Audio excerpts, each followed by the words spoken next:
Welcome to today's Explainer. We're going to dive right into a period of human history that completely forces us to rethink what our ancestors were actually capable of. Just imagine, right now, you wake up. Your body is starving, your fingers are completely numb, and the temperature outside has dropped so incredibly low that literally just walking outside for 10 minutes could kill you. And this isn't just one freak winter storm. This is your entire life, every single year for thousands of years. So let's jump right in and explore the sheer brutal ingenuity of Ice Age survival. Seriously, ask yourself, could you survive? Because if you or I were dropped into that frozen world tonight with everything we currently know, well, the uncomfortable truth is we'd probably be dead before the week was over. And hey, it's not because you aren't smart, it's because intelligence alone just wasn't enough. Surviving the Ice Age without modern heating, without insulated walls, and with absolutely nothing standing between you and the freezing cold except what you could kill, sew, or burn, that required a level of adaptation so extreme, it almost sounds impossible to us today. Let's move to Section 1, the Ice Age reality. Human bodies versus fatal cold. To really wrap our heads around this, we have to remember humans evolved in the warm climates of Africa, right? So we were completely, and I mean completely, outmatched by the environment we suddenly found ourselves in. We're talking about the height of the last ice age, roughly 20,000 years ago, when massive, towering ice sheets buried huge chunks of North America, Europe, and Asia. We were facing brutal, Siberia-like conditions, but here's the kicker. As humans, we literally have zero natural biological defenses against extreme cold. No thick fur, no layers of blubber, none of it. Because of that, exposed skin didn't just hurt, it died. Frostbite, blackened fingers, damaged toes, these were constant, terrifying threats. There were no hospitals to run to, no antibiotics, and absolutely no second chances. Make one mistake, that meant permanent injury or death. Which brings us to Section 2, wearing the dead, moving from predators to protectors. Since our own skin was basically useless against those crushing Ice Age winters, our ancestors had to essentially invent their own biological armor. Basically, everything that kept them alive had to be stolen or stripped from the bodies of other animals. And evidence actually suggests humans used heavy bear hides for hundreds of thousands of years. Just think about the absolutely terrifying practical steps required here. Step 1, you have to kill or scavenge from an apex predator. Step 2, you painstakingly strip that massive heavy hide using specialized razor-sharp handheld scrapers, all while you're standing out there freezing yourself. Then you wear that crude, raw skin and you sleep inside it. Your survival literally depended on wrapping yourself in the skin of something that, on any other day, would have easily killed you instead. Section 3. A tiny tool changes history. The dawn of tailored survival.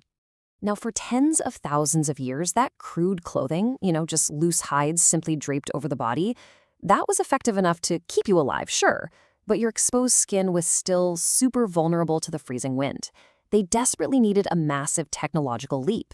And then, around 30,000 years ago, a tiny, highly specific invention changed the course of human history forever. The needle. Yep, just a simple, highly specialized tool carved out of bone or ivory.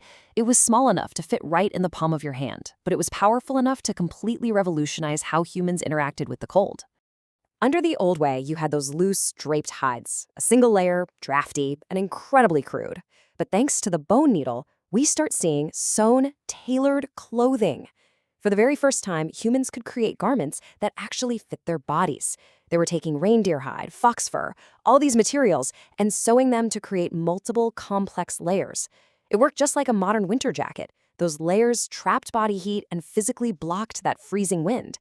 This one single tool is what allowed entire populations to push into and survive in regions they otherwise never, ever could have inhabited. Section 4. Homes made of skeletons. Ice Age architecture. Now, warm clothes were vital, but you obviously also need shelter. And out in many of those frozen, treeless landscapes across parts of Eastern Europe, there were no forests for wood, and there weren't always caves to hide in. So, what do? Well, you build with the only large material you have. Archaeologists have uncovered ancient structures built entirely from the skeletons of multi-ton mammoths. It's brilliant when you think about it. Imagine comparing this to how we build houses today. They used these giant mammoth skulls exactly like the heavy concrete foundations of a modern house to anchor the structure to the ground. Then, instead of our modern 2x4 timber framing, they literally wove together mammoth ribs and massive tusks to build the load-bearing walls and roof supports. Finally, just like we use fiberglass insulation and drywall today to keep the weather out, our ancestors layered these massive bone frames with thick earth and heavy animal hides to block the howling wind and trap the warmth from their hearts.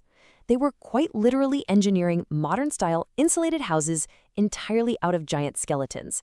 Talk about ingenuity. Moving on to Section 5, Physiological Extremes. Pushing the human body. You see, surviving the Ice Age wasn't just about crafting external tools like bone needles and skeleton houses. There's evidence it was also about pushing the absolute extreme limits of the human body itself. Take the Cima de los Huesos theory, for example. Cima de los Huesos actually translates to the pit of bones. It's an incredible archaeological site in Spain. And down in that pit, researchers found evidence suggesting that ancient humans endured periods of physiological stress that were so extreme they might have entered a state resembling hibernation. Now, to be totally clear, this is a highly debated and controversial hypothesis in the scientific community. They aren't saying our ancestors curled up and slept exactly like bears all winter, but rather that they might have experienced a dramatic slowing of their metabolism and physical activity just to conserve every single precious calorie during the absolute harshest months of winter starvation. The simple fact that scientists are even debating this shows you just how desperately brutal Ice Age survival really was. Section 6, the ultimate survival strategy. Why we made it. Now, here is perhaps the most uncomfortable reality of all regarding this era. Despite all of this brutal ingenuity, not everyone made it. Think about the Neanderthals. They had spent hundreds of thousands of years adapting to the cold European climates. Biologically speaking, they were highly cold adapted, arguably even better suited to the cold than we were. Yet, a compounding mix of things like climate instability, shrinking food supplies, and incredibly fierce competition for resources, it pushed them beyond recovery. An entire branch of humanity vanished entirely. But modern humans, our direct ancestors, we survived the Ice Age, we passed on our genetics, and we ultimately became the sole surviving human species on Earth. So how exactly did our ancestors make it when others perished? Well, in a world this hostile, cooperation wasn't kindness, it was a survival strategy. The greatest tool we had wasn't the bone needle, and it wasn't even the mammoth bone house. It was our social networks. Archaeologists have actually found specific tools and materials literally hundreds of miles away from where they naturally originated. What this proves is that human groups stayed connected across these vast freezing distances.